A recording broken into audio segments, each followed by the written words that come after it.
In today's video, we have David as well as Jason Ubaho, and the idea behind today's video and training sessions is to be able to shoot better in games. So this is going to consist of using dribble handoffs, screens, as well as different types of reading defenses and things like that. First, obviously, we want to go through a warm-up with dribbling drills. These are just some dribbling drills I get almost every client using or doing before every training session. This just gets their hands nice and warmed up, and they're going to get a little bit of a sweat on. So first, we're going to go in for dribble handoff shots. Now, what we want to do is receive that dribble handoff and then right away take one dribble and go for our shot. Now, this is essentially trying to imitate a player who is going over top of the screen with you and following you over that screen so that now you can pull for that shot. If possible, try and speed up your shot, make your shot faster and faster. When you're in game, everything is much easier.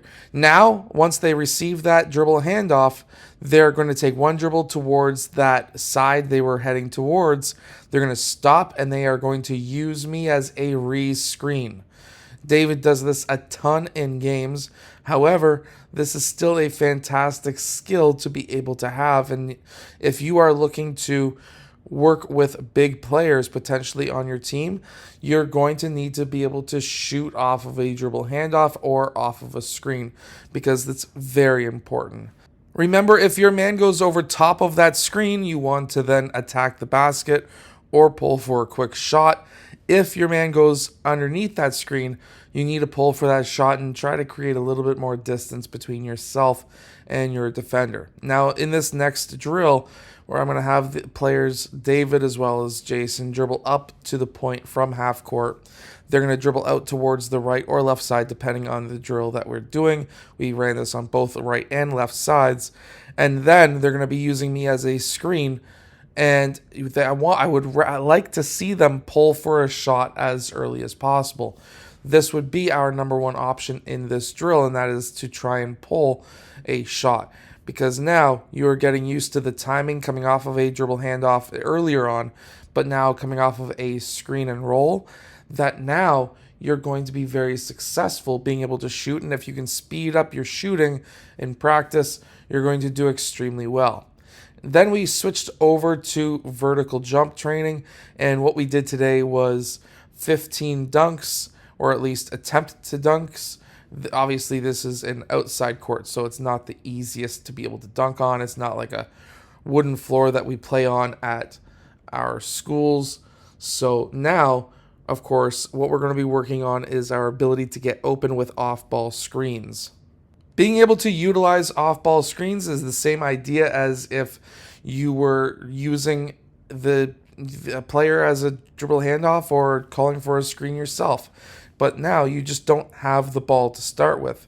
And same idea as the screen and roll as well as the dribble handoff. What you want to do is if your man goes over top of that screen, you attack the basket.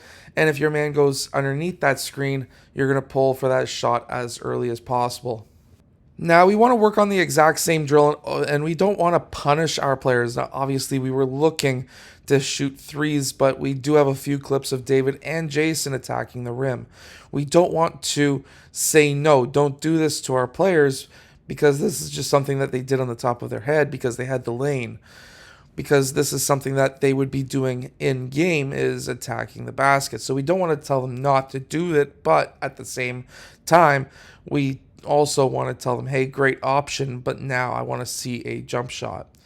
Next, what we're going to be having is both David and Jason quickly crossing over between the pylons at each pylon. And then after they get to that last pylon, they want to do a quick punch dribble, sidestep out, and pull for that shot. This is actually quite advanced footwork for most people. You want to try and dribble the ball on the same side of foot as what's ahead, and then push off on that off-ball side, and that will be your sidestep jump shot. Next, what we're going to be doing is the exact same thing. We're going to go for that punch dribble. When they make that punch dribble, they're going to spin off. Sometimes they need to take a dribble. Other times they do not. They want to be able to be cognizant as to needing a dribble or not needing a dribble. I hope that these basketball drills help you become a better basketball player. Make sure to go check out the link that is down below that will help you shoot the basketball from further away. If it does, and if this video helps, make sure to hit that like button and subscribe.